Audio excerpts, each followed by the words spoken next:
नमस्कार दोस्तों, petrol pump channel में आपका स्वागत करता हूँ। कई दिनों से एक विषय मेरे दिमाग में आ रहा था, तो काफ़ी डीलर से चर्चा करी, कुछ डाटा भी इकट्ठा किए।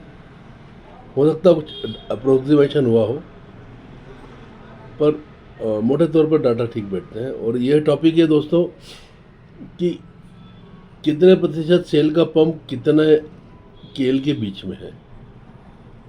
तो दोस्तों मोटे तौर पर यह निकल के आया कि मैंने 5 कैटेगरी बनाई है।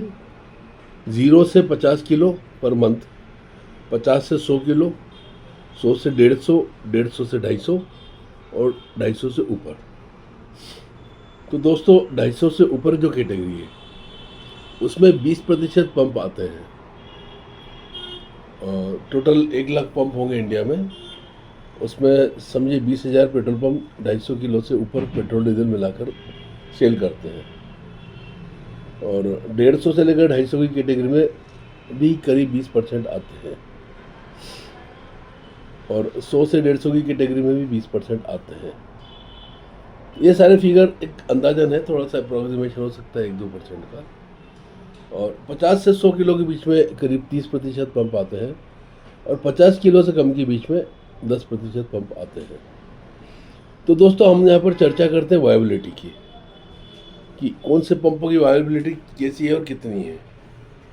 तो दोस्तों 250 से ऊपर जो है उनका तो कहना क्या है कि अच्छी वायबिलिटी है, कोई दिक्कत नहीं है। और उनमें भी करीब 30-35% पंप ऐसे हैं जो शहरों में है और पेट्रोल अच्छा बेचते हैं, सारा नगद का धंधा है, कोई दिक्कत नहीं। जो डीजल बेचते हैं चाहे कितना भी सेल हो, उनको थोड़ा सा दिक्कत का काम रहता है, क्योंकि डीजल सेल करना वाकई में एक बड़ा कंपटीशन का काम होता है। क्रेडिट्स भी देना पड़ती है। पार्टी अगर अच्छी भी हो तो क्रेडिट देख के आपको कैपिटल अपना लगा के रखना पड़ता है, और अगर किसी का डूब जाता है तो उसकी तो कमाई भी मारी जाती है और पूंजी भी मारी जाती है। और किसी भी पंप वाले का इतिहास उठा के देख लें, 2-5% तो उधारी में डूबा ही होगा। जितना पुराना पंप वाला उसका उतना ज़्यादा पैसा डूब चुका है।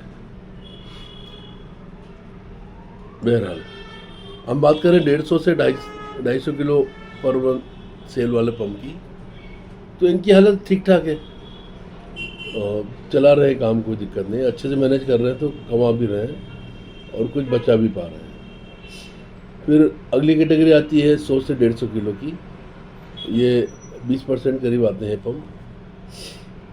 इनमें इनको थोड़ी तकलीफ है दोस्तों, स्पेशली अगर थोड़ा सा मैनेजमेंट ठीक नहीं है, या फिर इनका टैंकर नहीं है, टैंकर आने में अगर लॉस हो जाता है, इनको मैनेज नहीं होता है,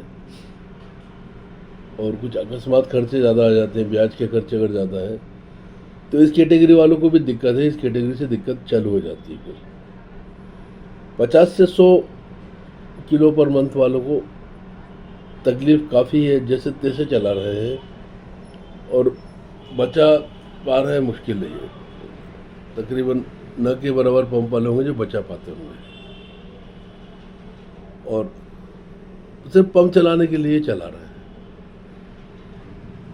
और सबसे आखिरी कैटेगरी आती है 50 किलो या उससे कम, ये करीब 10% पंप होंगे।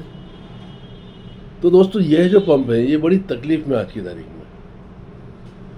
आप खुद सोच के देखिए, अगर आप पंप वाले हैं तो खुद सोच के देखिए, पेट्रोल डीजल मिलाकर अगर 50 किलो हुआ तो इनकम होगी ज़्यादा से ज़्यादा 1.25 लाख रुपये। अब उसमें भी 3-4 लोगों का स्टाफ रखा, बिजली पानी का खर्चा, छोटे छोटे खर्चे मिलाए हम तो 1.25 लाख से ज़्यादा ही निकल जाएंगे। फिर उसमें उसका खुद का खर्चा, खुद का भी सोचे कि एक पर्सन वो भी है, 15-20-25 हज़ार रुपये उसको भी कमाना चाहिए, तो वो भी निकलना मुश्किल होता है। कमाई और बचत तो दूर की बात है। ऐसे में अगर पूंजी के ऊपर ब्याज भी लग जाता है, कुछ अकस्मात खर्चे आते हैं, तो फिर ऐसे पंप वाले बिल्कुल टूट जाते हैं, निराश हो जाते हैं, हताश हो जाते हैं। तो दोस्तों अगर किसी के पंप का सेल 50 किलो है उससे कम है, तो अच्छा, इसमें भी ऐसी कैटेगरी है जो 30 किलो या 25 किलो के आसपास है, उससे कम है सेल। तो ये जो लास्ट कैटेगरी, ऐसे अगर पंप किसी का हो, अगर फ्यूचर में कोई ग्रोथ के चांसेस नहीं हो, तो वे लोग शांति से विचार करें, दूसरे लोगों से डिस्कस करें कि उचित समय पर निकल जाए इस बिजनेस से। दोस्तों, बात ज़रूर कड़वी है, किसी का चलता बिजनेस बंद करने के लिए मैं बोल रहा हूँ कि विचार करें, लेकिन दोस्तों नुकसान कब तक झेलेंगे? ज़िंदगी में फिर दूसरे काम करें, हो सकता है दूसरी जगह ज़्यादा फायदा हो। क्योंकि दोस्तों क्या, कंपनी आपको बंद नहीं करने देगी, कंपनी ने पैसा लगाया, उस पर समय लगाया है। और दूसरा कंपनियों को ये रहता है कि वो बंद कर देंगे तो पास में दूसरी कंपनी है, उसको सेल मिल जाएगा, मार्केट शेयर मारा जाएगा।